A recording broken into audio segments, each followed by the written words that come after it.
Welcome to The Critique. Today, we're looking at a video where the creator calls out Michael Knowles for staying silent while Candace Owens attacks Charlie Kirk's widow, arguing this requires the same vocal opposition as fighting historical evils. Let's just jump right into the feedback. Yeah, I'm ready. The passion is definitely there, but we need to address some structural friction right away. Right. The first major issue we're seeing is the tension between the creator's push for high-level moral clarity and the actual vocabulary they choose to use. Exactly.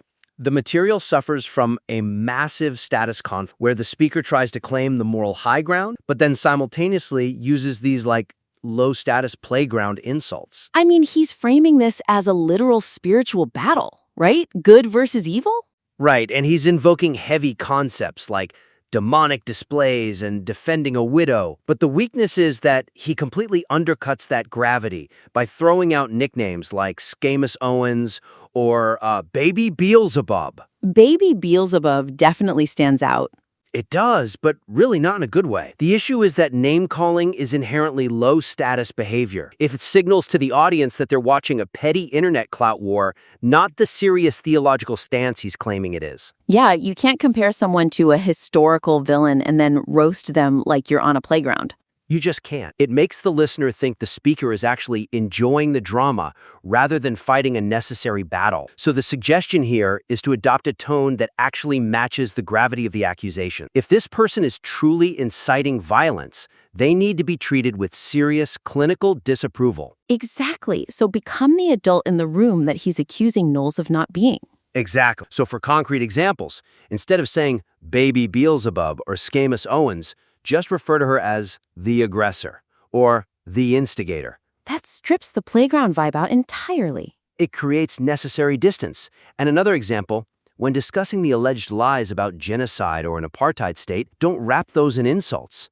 The phrasing shouldn't be about ignoring Candace, which sounds petty. It should be about ignoring a source of active defamation. Using legal and moral terminology forces the audience to take it seriously. Right. It shifts the focus from I hate this person to this behavior is unacceptable. That is how you win a moral argument. You have to refuse to get in the mud even while you're pointing out that the mud is toxic. It's about discipline. If you want people to feel the weight of the sin, you can't be laughing at the sinner in the same breath. Spot on. It dilutes the entire message. Moving on, the next area to look at is the proportionality of the historical analogies the creator uses. This is a really crucial section. The argument risks totally alienating the audience through unearned proportionality when he leaps straight from a YouTube dispute to historical atrocities without enough logical scaffolding. Yeah, he jumps from Michael Knowles won't talk about Candace to Dietrich Bonhoeffer resisting the Nazis and Pope Pius XII. And the Holocaust. The weakness here is that this leap is just way too wide for a general audience to follow. You trigger a boy who cried wolf response.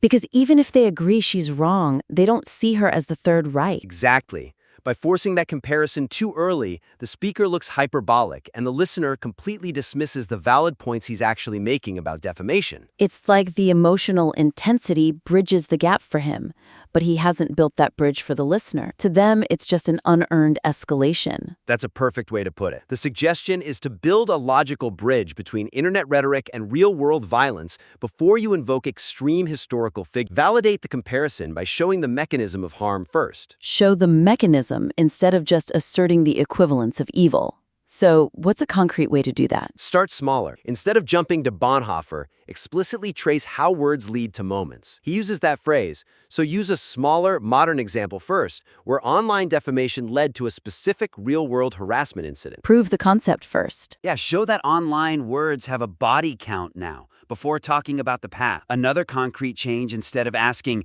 why we stopped talking about Candace, if we don't stop talking about Marx, which equates a podcaster to the father of communism, frame it differently. Just say, just as we study bad ideologies to defeat them, we must address current defamation to stop it from normalizing. That keeps the principle of fighting bad ideas without insisting the scale is identical. And it respects the audience's intelligence. You can even explicitly acknowledge the difference. A line like, While this isn't 1930s Germany, the principle of silence allowing toxicity to spread remains the same. That does wonders for credibility. It preempts the objection. It turns an eye-roll moment into a moment of shared understanding. Precisely. It stops the listener from debating the analogy and keeps them focused on the actual argument. Let's shift to the narrative flow, specifically that detour in the middle about a dream involving Melania Trump. Right, the narrative momentum is significantly disrupted by the inclusion of a secondhand anecdote about a dream, which totally dilutes the focus on the primary victim. Because we're talking about Erica, Charlie Kirk's widow, and suddenly we're analyzing sadness in Melania's eyes. The weakness is it muddies the waters about who the actual protagonist of this defense is. Is it Erica? Is it Melania, the speaker himself? It takes so much setup to explain a dream, and it shifts the spotlight entirely away from the primary target, which is the strategy of silence regarding Erica. It just loses the urgency. It feels like kitchen sinking, throwing in every persecuted figure because he feels they're spiritually connected. It does. The suggestion here is to tighten the narrative focus relentlessly. Every single anecdote must directly serve the thesis that silence is complicity. If you have to explain someone else's dream, you're distracting from the core message. You can argue with a fact, but you can't argue with a dream. So it asks the audience to trust mystical intuition over logic. Exactly. So for concrete examples, cut the specific details of the Melania dream entirely. But the speaker does mention the assassination attempt on Donald Trump. Keep that, because it's a factual piece of evidence proving that words lead to violence. Pivot from mystical to factual. Right. Use a transition like, we see high-profile figures like Trump and Melania facing threats, but we must remember that Erica, a widow, is facing this without that same level of institutional protection. Oh, that's really strong. It uses the Trump example to actually highlight Erica's vulnerability. It centers Erica as the victim who needs defense. That's the whole point of the video. It makes the argument cohesive and impossible for the opponent to dismiss as just rambling. That brings us to the final section, the conclusion, where we see a really jarring shift. Yeah, the piece fails to maintain its established tonal authority by juxtaposing a profound spiritual ultimatum immediately with a trivial administrative request. The buy me a coffee moment right after talking about everlasting damnation. The weakness is undeniable here. The speaker reaches this massive emotional peak, talking about fearing God and the state of the human soul. The audience is locked in. And then without taking a breath, he pivots to click subscribe and check the Cash App link. It completely deflates the moral authority. It makes the spiritual appeal feel like a setup for a sales pitch. It makes the listener question the sincerity of the entire rant. It's tonal whiplash. So how do we fix this? Because creators do need to eat, but they also need to be heard. The suggestion is to restructure the closing sequence to completely separate the logistical ask from the spiritual ask. The lingering feeling should be the weight of the argument, not the link for the coffee fund. Keep the money, but save the soul. What are the concrete steps? First option, move the subscribe and coffee segment to the middle of the video. Put it after the critique of Knowles, but before the final pivot to the fear of God. That acts like a palate cleanser between the business and the mission. Exactly. Or alternatively, if it has to be at the end, put the administrative details visually on screen as a text overlay while continuing the passionate monologue audio. Let the audio remain entirely focused on the message. Just assume the audience can read while they listen. Right.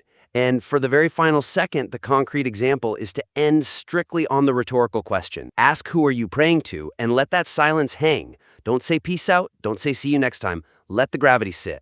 That forces the listener to actually answer the question in their head. And ultimately, that is what the speaker wants. You don't move people to spiritual action by reminding them to like and subscribe. You have to leave them unsettled. So to recap the main points for our listener today, first, elevate the insults. Use the language of a judge, not a bully, so replace baby Beelzebub with the aggressor. Second, bridge the logic gap. Don't jump from YouTube to the Holocaust without showing the steps. Use the words lead to violence mechanism to earn the comparison. Third, cut the distractions, lose the dream about Melania, and keep the focus on Erica to maintain narrative urgency. And finally, isolate the call to action. Don't ask for cash in the same breath you ask for souls. Move the admin to the middle or use text overlays. The passion and the courage to voice an unpopular opinion are absolutely there.